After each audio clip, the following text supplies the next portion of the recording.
वाह, क्या आईपीओ है। तो वाह क्या आईपीओ में आप सभी का स्वागत है और इसमें हम बात करने वाले हैं मिडवेस्ट लिमिटेड की आईपीओ की, जिसकी आज लिस्टिंग हुई है शेयर बाजार में। तो आपको बता दें कि शेयर बाजार में जो डेब्यू है पॉजिटिव रहा है। एनएसई पर 1165 रुपये के भाव पर लिस्टिंग हुई है इसकी, जो कि इशू प्राइस से 9.5 से 10% के प्रीमियम पर हुई है। इसका जो इशू प्राइस था वो था 1065 रुपये पर शेयर और लिस्टिंग के बाद शेयर ने 1190 रुपये का हाई भी छुआ और इसी के साथ 1137 रुपये का लो भी शेयर ने टच किया था मिडवेस्ट लिमिटेड ने। अब इसके जो आईपीओ के जरिए कंपनी ने कुल 451 करोड़ रुपए के आसपास की यहाँ पर रकम जुटाई है, जिसमें फ्रेश इशू से कंपनी को 250 करोड़ मिले हैं और इसके बाद जो ओएफएस से जो मौजूदा इन्वेस्टर हैं, निवेशक हैं, उनको 201 करोड़ रुपए की यहाँ पर रकम मिलती हुई नजर आई है। और आईपीओ के सब्सक्रिप्शन की अगर बात की जाए तो ये 92 गुना से ज़्यादा सब्सक्राइब हुआ था, जिसमें क्यूआईबी का जो हिस्सा था वो जो सब्सक्राइब हुआ था वो 146% के गुना यहाँ पर सब्सक्राइब हुआ था। एनआईआई 176 गुना सब्सक्राइब हुआ था। रिटेल इन्वेस्टर्स का जो कोटा था वो 25.5 गुना सब्सक्राइब होता हुआ नजर आया और एम्प्लॉयज़ कोटा करीब 26 गुना हम यहाँ पर कह सकते हैं वो सब्सक्राइब हुआ था।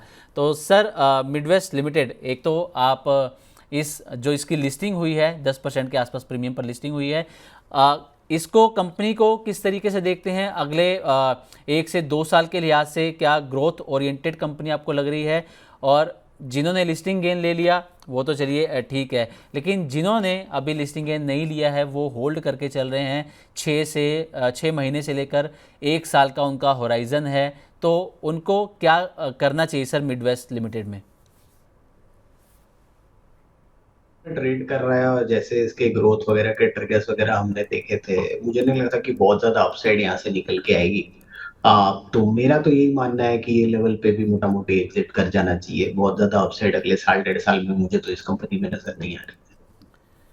ओके, तो बहुत ज़्यादा ग्रोथ अगले साल 1.5 साल में नज़र नहीं आ रही है। अच्छा सर, एक सवाल मेरा ये रहेगा कि आईपीओज अगर हम भारतीय बाज़ार की बात करें तो एक के बाद एक आईपीओज आ रहे हैं। हाल ही में अगर हम एलजी इलेक्ट्रॉनिक्स की बात करें 50% प्रीमियम पर उसकी लिस्टिंग हुई। टाटा कैपिटल आया, हालांकि लिस्टिंग ठंडी रही, 1.25% के आसपास प्रीमियम पर लिस्टिंग हुई। वैसे अगर टोटली अगर हम देखें तो 2024 में आईपीओज के जरिए $19 बिलियन के आसपास की रकम एक जुटाई गई। 2025 में भी इससे ज़्यादा ही ये नंबर पहुंच सकता है। अगले 2 महीने में कहा जा रहा है कि एक बड़ी 30 से 35 हज़ार करोड़ रुपए के आईपीओज आ रहे हैं, जिसमें grow, Lenskart, ICICI prudential, AMC, ये बड़ी कंपनियों के नाम भी शामिल हैं।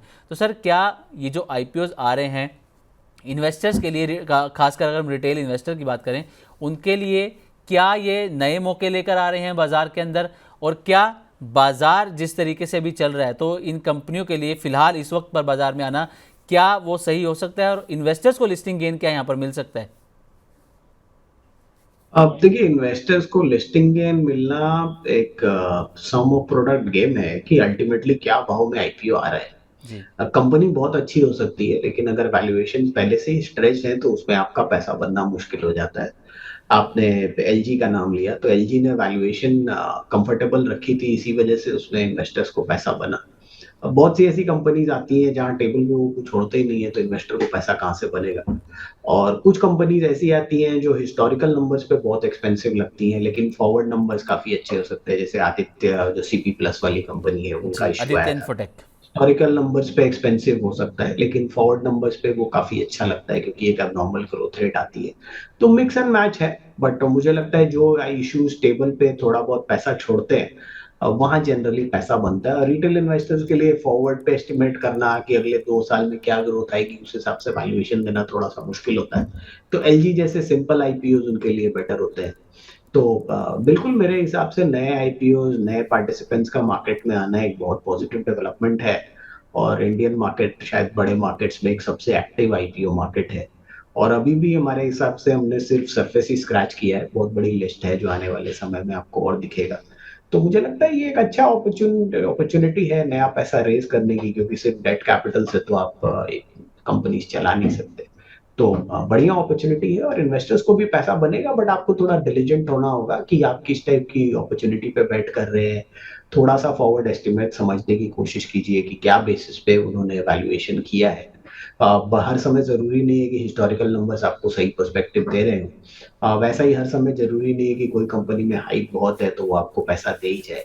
तो आपको ये भी समझना पड़ेगा कि कितने टाइम ओवर सब्सक्राइब वगैरह हो रहा है, तो अननेसेसरली अप्लाई करके भी फायदा नहीं है अगर बहुत ज्यादा ओवर सब्सक्रिप्शन हो रही है तो। ओके, तो ये था हमारा सेगमेंट वाह के आईपीओ, जिसमें हमने मिडवेस्ट लिमिटेड के बारे में तो चर्चा की, जिसकी लिस्टिंग करीब करीब 10% प्रीमियम पर हुई, और आने वाले जो आईपीओज हैं उस पर भी सर ने अपना एक नज़रिया दिया कि हाँ किस तरीके से एक अच्छी अपॉर्चुनिटीज़ जो आईपीओज आ रहे हैं लगातार वो इन्वेस्टर्स के लिए हो सकती हैं।